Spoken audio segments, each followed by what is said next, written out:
The white colonial house on Maple Street looked exactly as I remembered it. The shutters were freshly painted, the lawn manicured to perfection, and there was a brand new Lexus SUV parked in the driveway. After 9 years working as a chief engineer on cargo ships crossing the Pacific, I'd finally saved enough to retire early. I was coming home to surprise my wife, Barbara, and spend whatever time we had left together properly. I was 68 years old, and I'd missed too much already. I stood on the front porch, my duffel bag at my feet, and rang the doorbell. Through the frosted glass, I could see movement, and then the door swung open. My daughter-in-law, Melissa, stood there, her face cycling through shock, confusion, and something else I couldn't quite read before settling on a forced smile. "Richard! Oh my God, we weren't expecting you for another month." She glanced over her shoulder nervously. "David's at work, and I wasn't prepared for visitors." "I'm not a visitor, Melissa. I'm coming home. Where's Barbara?" "She's resting. You know how she is these days." Melissa stepped back reluctantly, letting me in. "The Alzheimer's has been really hard on her. Maybe you should wait until David gets home before you see her? She gets confused easily, and a surprise might upset her." But I was already past her, my sea bag forgotten in the doorway. The house looked immaculate. New furniture in the living room, a massive flat-screen TV that must have cost thousands, and I could see stainless steel appliances gleaming in the kitchen. I'd been sending home $4,000 every month for Barbara's care, on top of the $2,000 from her late mother's trust fund. Apparently, some of that money had gone toward renovations. "Barbara?" I called out, heading toward the bedroom we'd shared for 43 years. "She's not in there anymore," Melissa said quickly. "We had to move her. She needed... It's better this way." Something cold settled in my stomach. "Move her where?" "The basement. We converted it into a bedroom for her. It's quieter down there, and she can't wander as easily." I took the basement stairs 2 at a time, my heart pounding. The stairwell was dark, and when I reached the bottom and pulled the chain on the overhead bulb, what I saw made my blood run cold. The bedroom was the unfinished corner of our basement, separated from the rest of the space by a hanging sheet. There was a twin mattress on the floor, with a thin blanket, a plastic chair, and a bedpan. The concrete floor was cold and damp, and sitting on that mattress, staring at nothing, was my wife. Barbara had always been a vibrant woman, even as the Alzheimer's began to take hold. But the person I saw now looked like a ghost. She'd lost at least 30 pounds. Her gray hair was matted and unwashed, and she was wearing what looked like an adult diaper and an old nightgown that I didn't recognize. There were bruises on her arms, yellow and fading, like they'd been there a while. "Barbara?" My voice came out as a whisper. She turned her head slowly, and for a moment, her eyes were completely blank. Then something flickered, a recognition that came and went like a candle in the wind. "Harold?" Harold was her father's name. He'd been dead for 30 years. I knelt beside her, taking her thin hand in mine. It was ice cold. "It's me, sweetheart. It's Richard. I'm home now." "Richard?" She seemed to focus for a moment, and then tears began rolling down her cheeks. "You came back. I thought you forgot about me." Behind me, I heard Melissa descending the stairs. "See? I told you it would upset her. She has episodes like this all the time." I didn't turn around. I couldn't. If I looked at Melissa right then, I might have done something I'd regret. Instead, I kept my voice level and asked, "How long has she been living down here?" "About 2 years. After her last fall, we thought it was safer. She kept trying to go outside, and you know how she gets." 2 years. I'd been video calling every week for 2 years, and Melissa had always made sure Barbara was upstairs, dressed nicely, with good lighting. She'd always said, "Mom's having a good day today." And Barbara would wave at the camera, not really present but not looking like this. How much of what I'd seen had been staged? When did she last see a doctor? We've been managing her care at home. It's expensive, you know, taking her to appointments all the time. I stood up slowly, and when I turned to face Melissa, I must have looked dangerous because she took a step back. "I've been sending you $6,000 a month for the past 9 years. That's over $500,000. Where did it go?" "We've had expenses. The house needed repairs. David's truck payment, my car lease, and Barbara's medications are expensive. Barbara doesn't need a Lexus. She needs a clean bed, regular meals, and medical care. I climbed the stairs, and Melissa scrambled out of my way. I want to see the financial records, all of them, every bank statement, every receipt, every bill. And I want them now. You can't just come in here and start making demands. We've been taking care of her while you were off gallivanting around the ocean. I turned on her, and whatever she saw in my face made her stop talking. I was working. I was providing for my wife's care. And while I was gone, you put her in a basement like a dog, and apparently spent her money on luxury cars. Get my son on the phone. Right now? Melissa pulled out her cell phone with shaking hands. When David answered, she said, "Your father's here.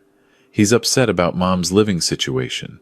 A pause. "No, he just showed up." "I don't know, yes. He wants to talk to you." She held out the phone, and I took it. David. "Dad! Hey, it's great that you're home early. Listen, I know the basement setup looks bad, but we had to do something. Mom kept falling, and we couldn't watch her 24/7. Stop talking." My voice was quiet, but he shut up immediately. "I'll deal with you when you get home. Right now, I need you to know that things are about to change. Drastically." I hung up and turned back to Melissa. "I'm taking Barbara to the hospital. Now, you're going to help me get her ready, and then you're going to give me access to every financial account, or I'm calling the police and filing an elder abuse report before we even leave this driveway." For the next hour, I focused on Barbara. I helped her upstairs, ran a warm bath while Melissa gathered clean clothes, and gently washed my wife's hair for the first time in God knows how long. She cried through most of it, sometimes calling me Richard, sometimes calling me by her father's name, sometimes just crying without words. Every bruise I found, every bedsore, every sign of neglect, I documented with my phone's camera. At the hospital, the ER doctor was a young woman named Dr. Patricia Chen.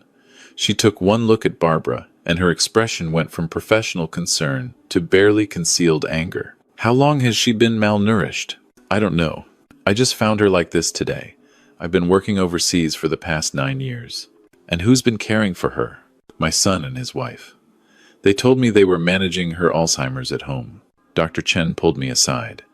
"Mr. Miller, I have to tell you, this is one of the worst cases of elder neglect I've seen in a while. Your wife is severely dehydrated, malnourished, and those bruises suggest she's been falling frequently without proper medical attention.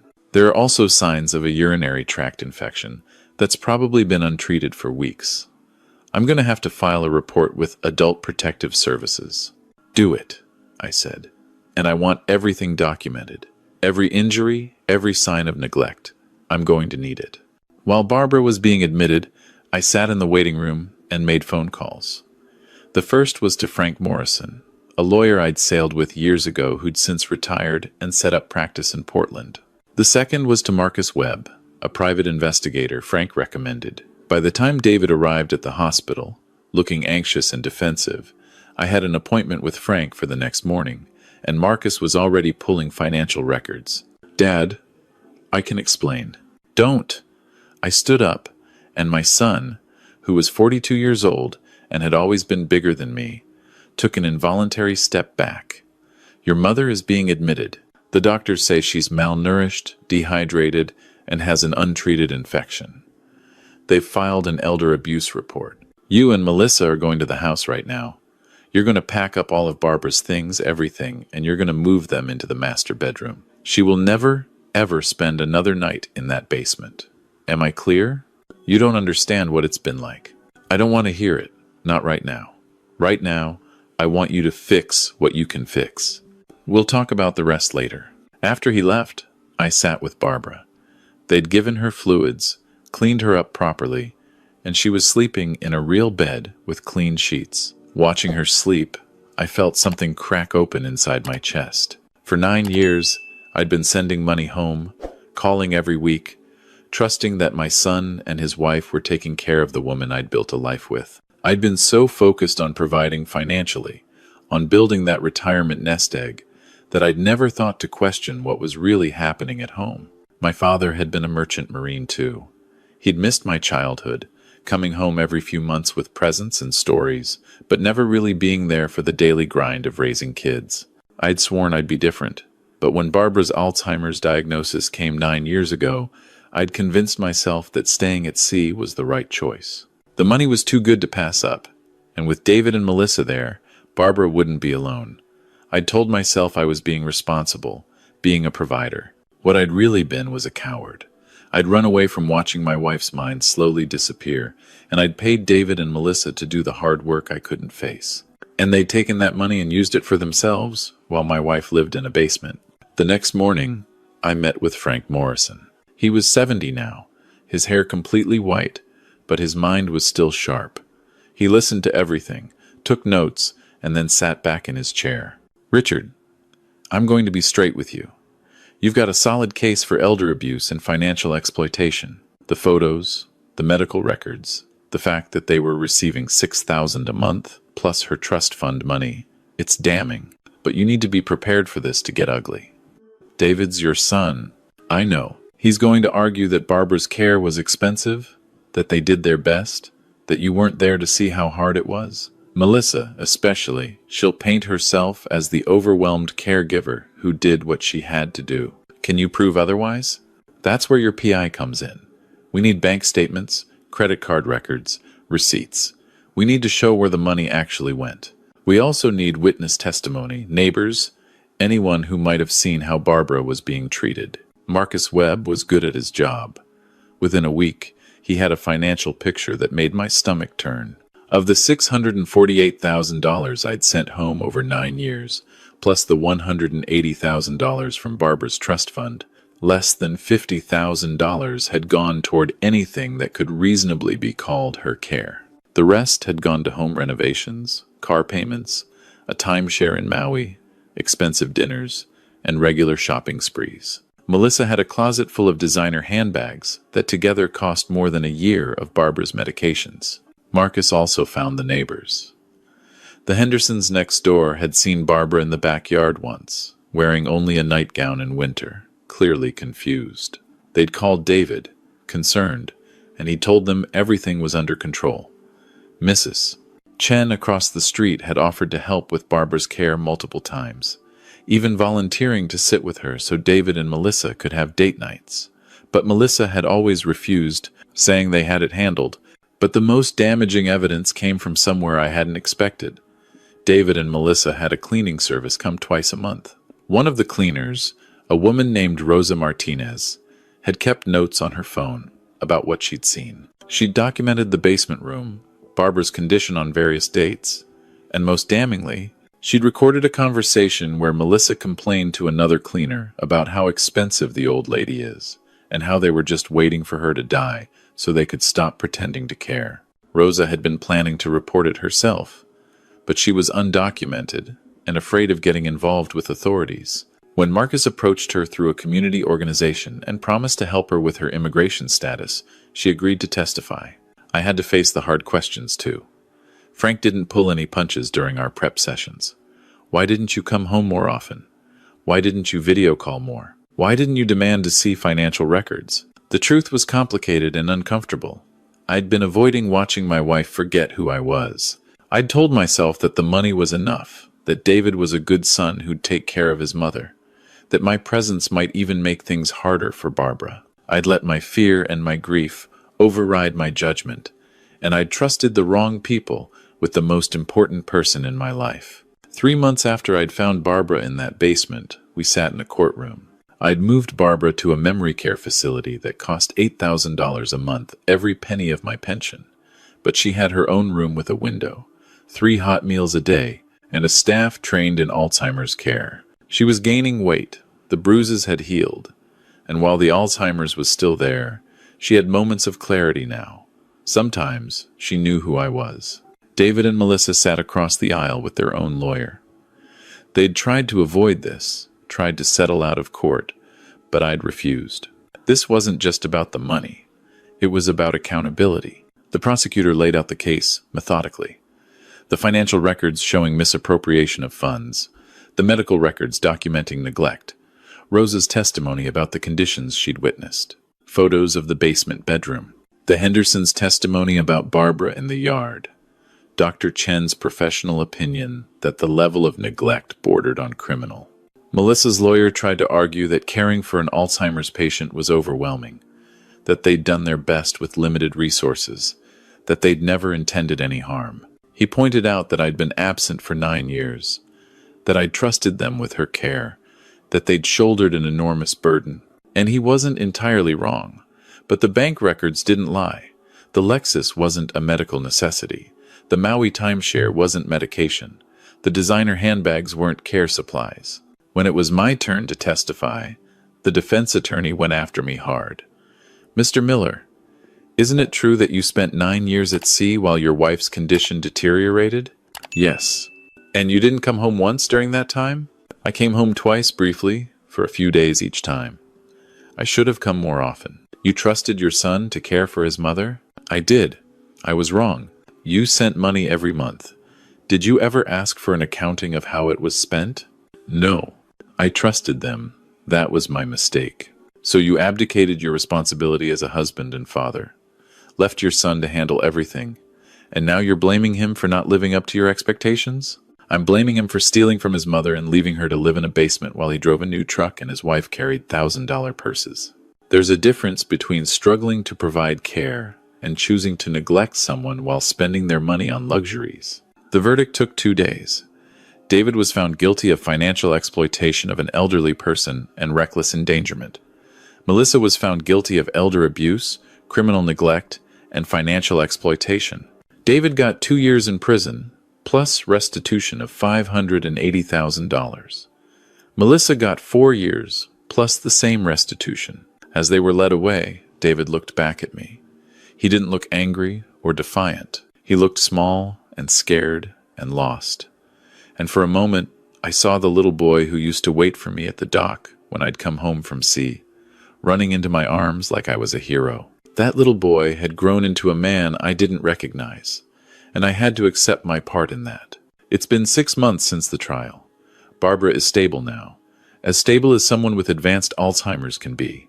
I visit her every single day. Sometimes she knows me, calls me Richard, and asks about our garden at home. Sometimes she calls me Harold, or forgets I've been there 5 minutes after I leave. But I'm there, every day. No more excuses. David writes to me from prison. I haven't written back yet. I don't know if I will. My anger has faded into something more complicated. Grief, maybe, or regret. Grief for the son I thought I had. Regret for all the ways I failed, both of them, by not being present when it mattered. Melissa's parents called me once, crying, begging me to drop the charges, to show mercy. I told them the same thing I told the judge. Mercy would have been checking on Barbara, calling for help when things got hard, asking for more support. What they did wasn't a mistake or an oversight. It was a choice, made over and over again, every single day for years.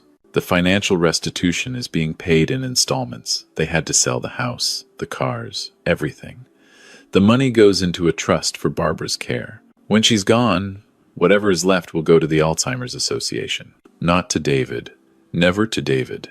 People ask me if I regret coming home, if I wish I'd just stayed at sea where I didn't have to see what had become of my wife, my son, my family.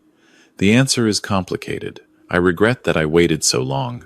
I regret that I let fear and avoidance guide my choices. I regret that I wasn't there to protect Barbara when she needed me most. But I don't regret coming home. I don't regret fighting for her, even though it meant destroying what was left of my relationship with my son. Because at the end of the day, I made a promise to Barbara 43 years ago, in sickness and in health, for better or worse. And for 9 years, I broke that promise by convincing myself that money was enough, that trust was the same as oversight, that being a provider meant I didn't also have to be present. I learned the hard way that you can't outsource love. You can't delegate responsibility for the people who matter most, and you can't make up for absence, no matter how good your intentions or how valid your reasons. Last week, I sat with Barbara in the memory care garden.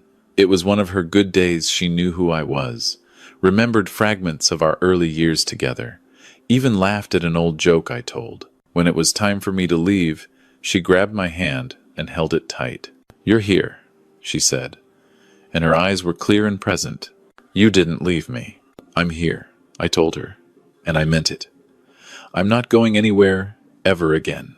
She smiled, and for just a moment, I saw the woman I'd married, the woman I'd built a life with, the woman I should have fought for sooner. And I promised myself, and her, that for whatever time we had left, I would keep showing up. Not because the court said so, not because anyone was watching, but because that's what love actually means. Being there. Every single day. No matter how hard it gets. That's the lesson I want to share with anyone listening to this story. Don't wait until it's almost too late to realize that the people you love need more than your money or your good intentions. They need you. Your presence. Your attention. Your daily choice to show up. Even when it's hard. Even when it's heartbreaking. Even when it means facing the parts of life you'd rather avoid. And if you've trusted someone else to care for your elderly parents, your disabled family members, anyone vulnerable, verify. Don't just assume. Don't just accept video calls and cheerful reports. Ask hard questions. Demand documentation. Show up unexpectedly. Because the people who depend on you deserve to know that someone is actually watching out for them. I failed Barbara for 9 years. I can't get those years back. But I can make sure that every day from now until the end, she knows she matters more than any job, any amount of money, any excuse I could come up with for not being there. That's all any of us can do. Recognize when we've been wrong, face the consequences of our choices, and commit to doing better with whatever time we have left.